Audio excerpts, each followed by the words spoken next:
Boris Johnson. Mayor of London. Friend, father, Lover.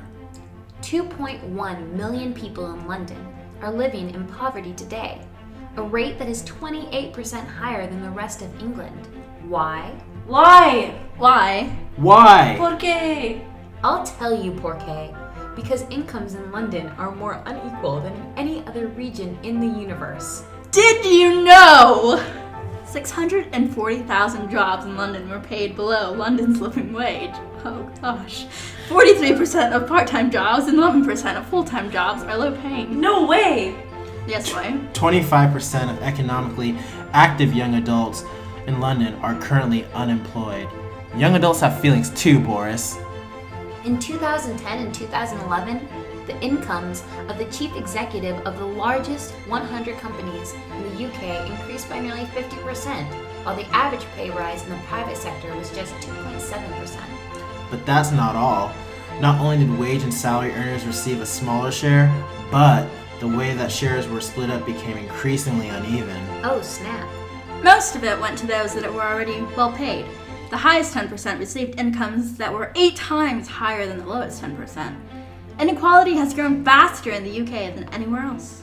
Now, the top 10% of the working population are receiving up to 40% of the total UK income, while the poorest 10% of employees are only receiving 1%. But wait, it gets worse. Gasp! That is if you are a minority. Figures from the Office for National Statistics show that unemployment rates among Black and Pakistani Londoners has reached 44%, more than double the 19% jobless rate of young whites. For Black men, the unemployment rate has risen to 55.5%. This figure has almost doubled, yes, doubled, since Boris Johnson became mayor. What's the deal, Boris?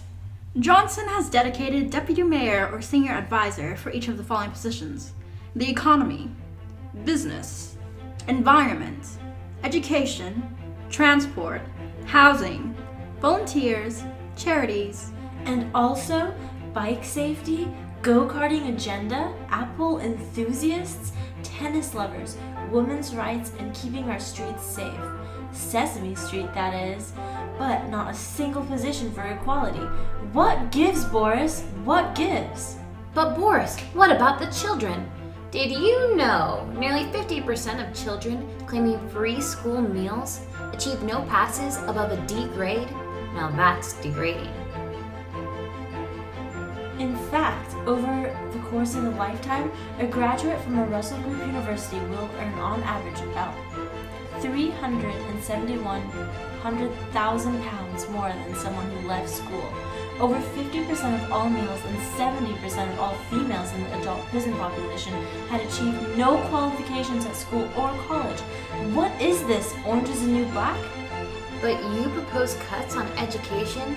Do you, Boris? Not so fetch. But tell you what, since you're such a lovable guy, Boris, we propose that you work together with us to decrease inequality in London by investing in our schools and mandating livable minimum wages for all service jobs in London.